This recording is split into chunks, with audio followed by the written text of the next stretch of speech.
Merapi berdiri tegak dengan ketinggian 2.917 meter di atas permukaan laut.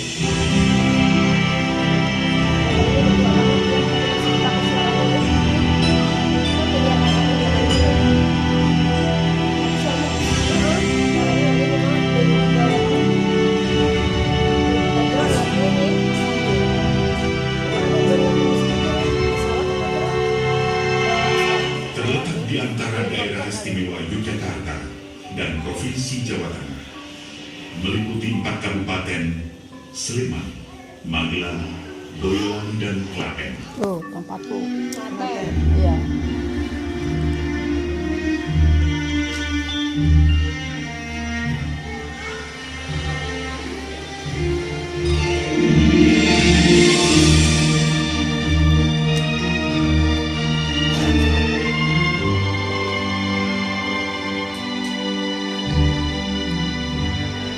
Namanya tersohor sebagai raksasa laboratorium alam, menyimpan sejuta kearifan yang erat dengan kebudayaan Jawa.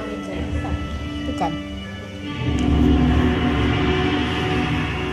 Keberadaannya menjadi titik awal perkembangan peradaban di Jawa sejak abad ke-8. Geliatnya seolah menjadi pertanda zaman.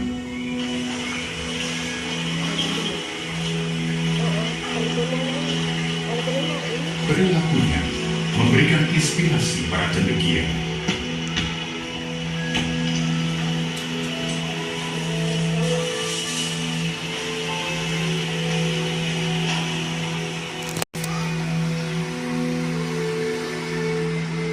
Kondisi alam membuatnya kaya akan nilai-nilai kehidupan.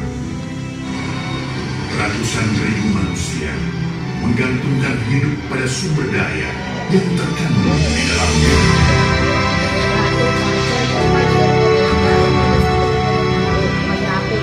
Pesona keindahan yang ia suguhkan juga menjadi potensi wisata yang luar biasa.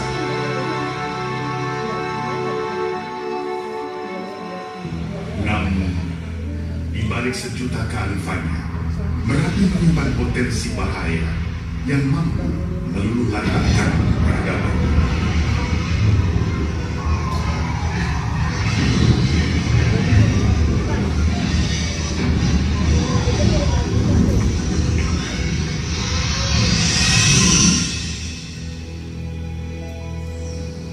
Merapi bertipe strato, terbentuk dari lapisan endapan piroklastik dan aliran lava.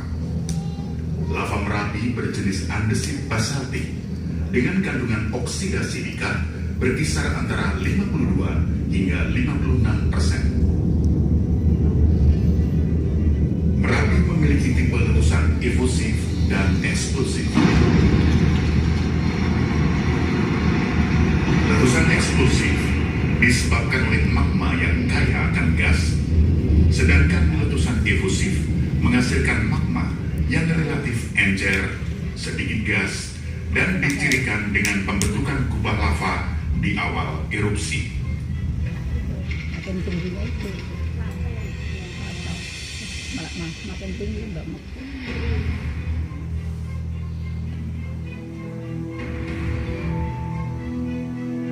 Berdasarkan catatan sejarah, sejak tahun 1768, Merapi meletus hampir 100 kali.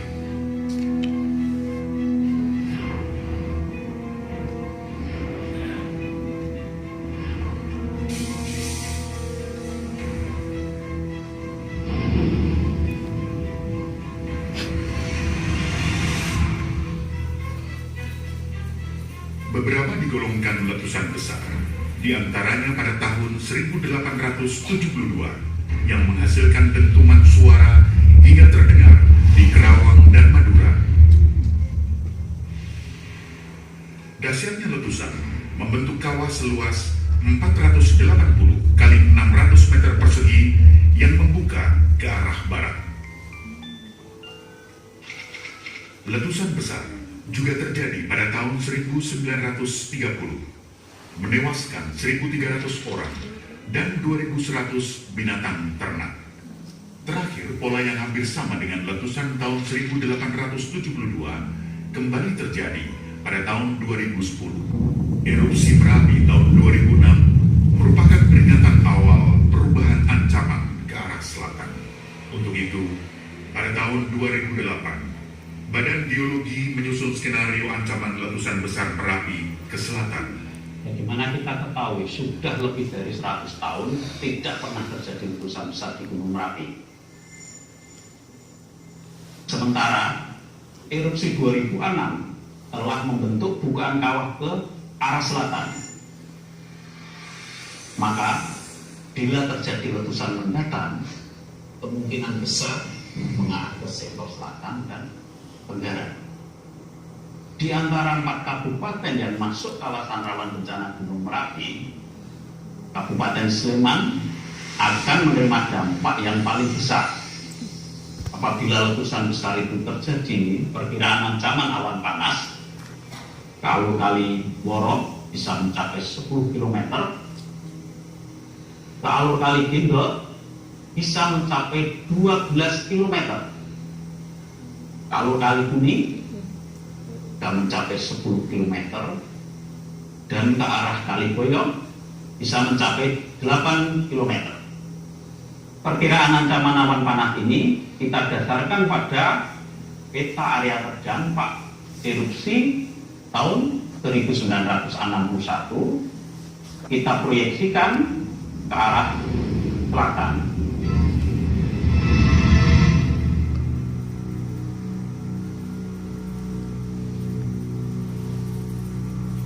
Gejala peningkatan aktivitas Merapi terjadi pada akhir tahun 2009. Ditandai dengan munculnya suap vulkanik pada tanggal 31 Oktober 2009 yang terulang kembali pada tanggal 9 Desember 2009. Suap merupakan serangkaian gempa vulkanik beruntun dalam waktu singkat. Suap vulkanik beramplitude besar menyebabkan terjadinya rekahan tubuh karena adanya pelepasan energi yang besar. Memasuki tahun 2010, Merapi terus menunjukkan peningkatan aktivitas. Dalam kondisi normal, asap sulfatara yang keluar dari Merapi berwarna putih tebal, berbau gas belerang. Namun saat itu, asap berwarna putih kecoklatan, bertekanan kuat, sehingga asap berbentuk tegak ke atas.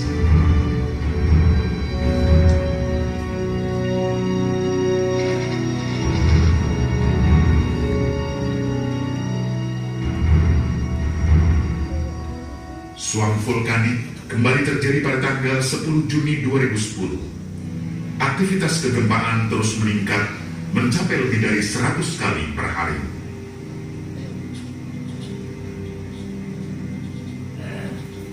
Akibat tekanan magma, tubuh gunung mengalami pembengkakan atau deformasi mencapai 15 cm per hari.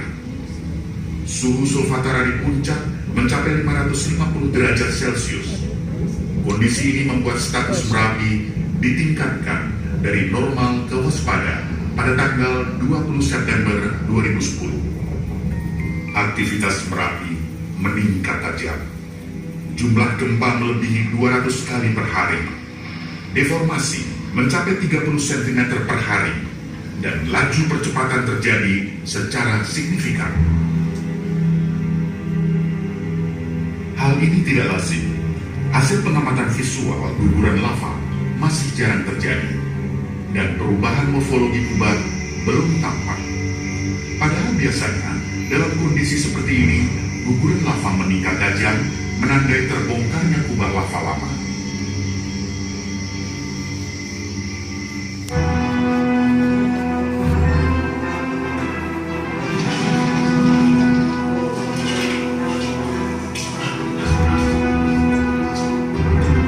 Eksplosif diindikasikan oleh besarnya kandungan gas yang dilepaskan magma.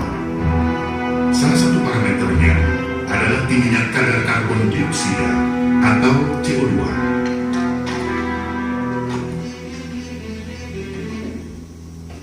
Untuk itu, keputusan beresiko harus dijalankan petugas. dengan melakukan pendakian misi khusus sampling gas vulkanik pada tanggal 19 Oktober 2010. Karbon monoksida atau CO di dalam kantong magma akan beroksidasi menjadi CO2. Tingginya kadar CO2 menunjukkan aktivitas magma yang semakin naik ke permukaan dengan tekanan gas sangat kuat.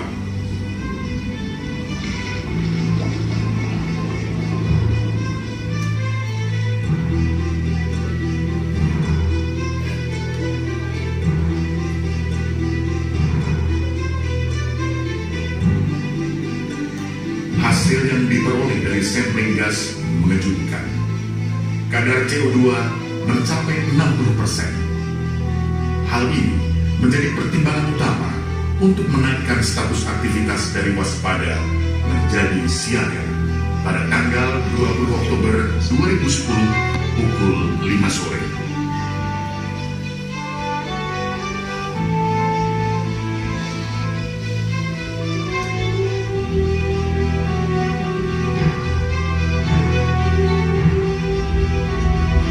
Suara gemuruh berapi menggetarkan rumah-rumah warga.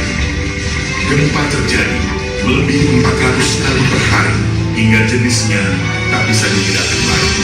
Tubuh gunung bergetar, menghasilkan tremor vulkan. Tekanan gas terus mendesak, sementara kawah tersumbat oleh sisa-sisa tumbak lava hasil erupsi sejak tahun 90-an. Deformasi mencapai 50 cm per hari dengan inflasi terkuat di sektor selatan. Akhirnya, pada tanggal 25 Oktober 2010 pukul 6 pagi, status aktivitas berapi ditingkatkan dari siaga menjadi awas. Aktivitas Merapi saya naikkan dari siaga ke awas.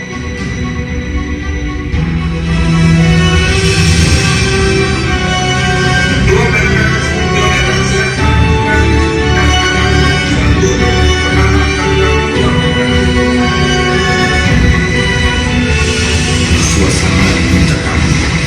Hujan abu menyelimuti kawah sekitar Merapi. Gemuruh belum berakhir, terdengar hingga radius 60 km dari puncaknya. Magma terus bergerak mendekati permukaan, mendesak keluar, mencari titik terang.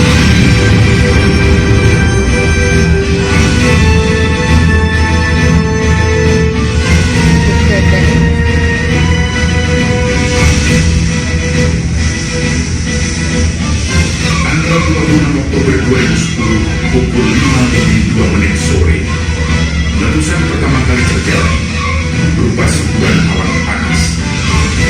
Gas bertekanan tinggi dilepaskan magma Merapi menjebol kubah lava 2006 yang mengarah ke selatan.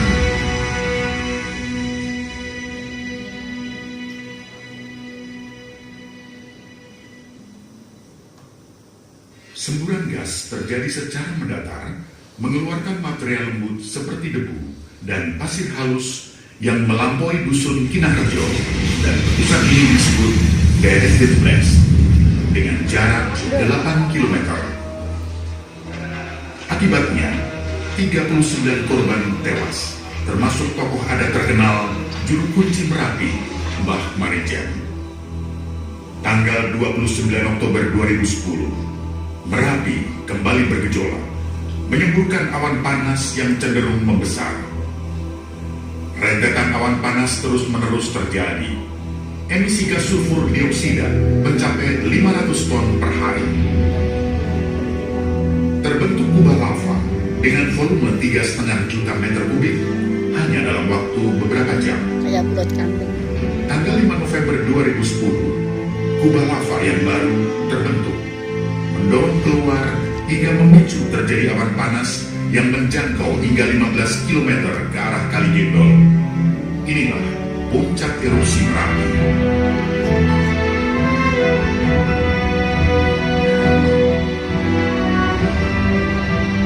Untuk itu, radius aman dinaikkan menjadi 20 km untuk Sleman, 15 km untuk Magelang, 10 km meter untuk lantai dan Boyolali.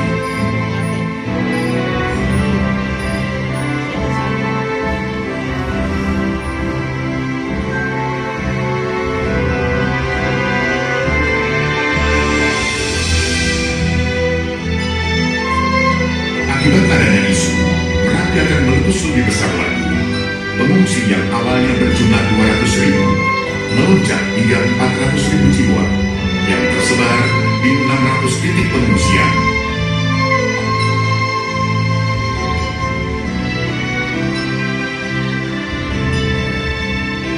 Setelah mencapai puncaknya, aktivitas erupsi berangsur menurun.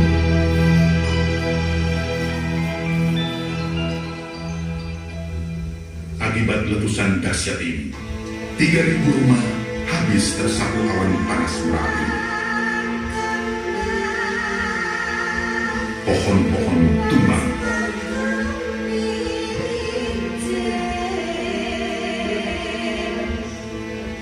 Lebih dari 3.000 binatang ternak mati.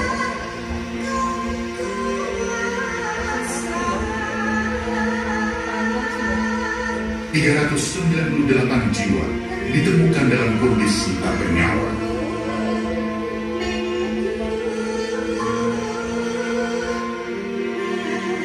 Lebih dari 800 orang kehilangan usahanya.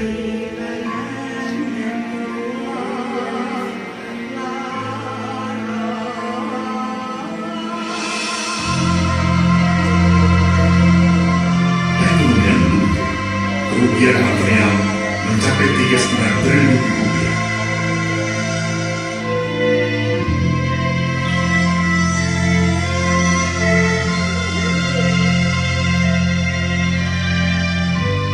Kini morfologi puncak Merapi berubah total. Terbentuk kawah berdiameter 500 meter dengan kedalaman sekitar 100 meter yang menghadap ke selatan dan tenggara. Hal ini menyebabkan ancaman letusan Merapi beberapa dekade ke depan dominan ke arah selatan dan tenggara.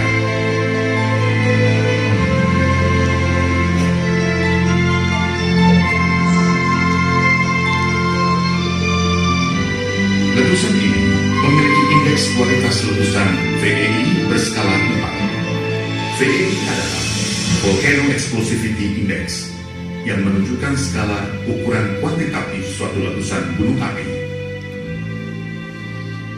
VEI 4 menghasilkan material letusan lebih dari 100 juta meter kubik. Jutaan meter kubik endapan material yang disisakan Merapi masih menjadi ancaman sekunder bagi masyarakat. Guyuran hujan mengalirkan material yang tak kalah dahsyat.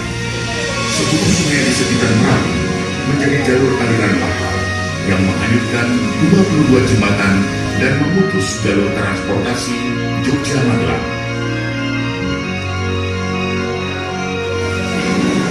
Iya, jembatan.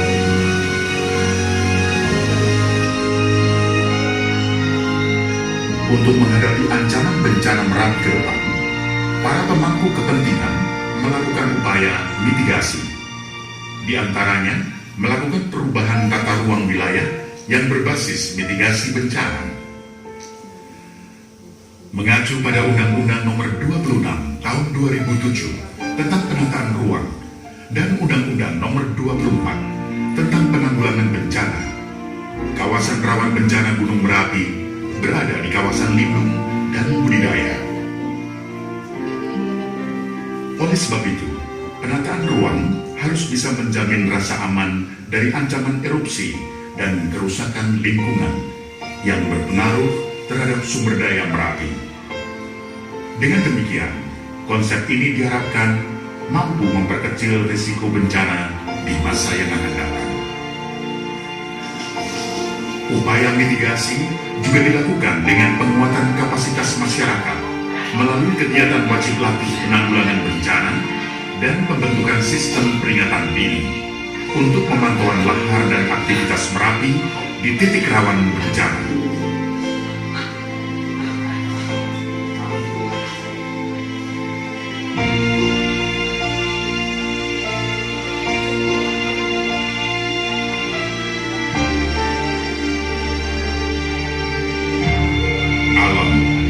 menumbuhkan sejuta kearifan bagi setiap insan yang tumbuh di sekitarnya. Berkatnya, manusia hidup di atas kemakmuran, kedamaian, dan kesejahteraan.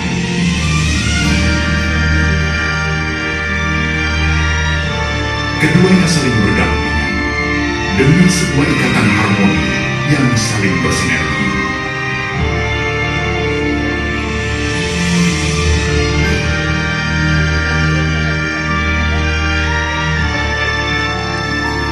Sudah selayaknya tumbuh rasa saling mengerti dan menghargai antara bumi, alam, dan manusia.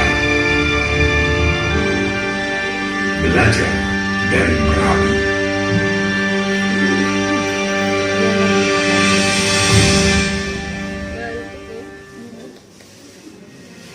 Sama hilang.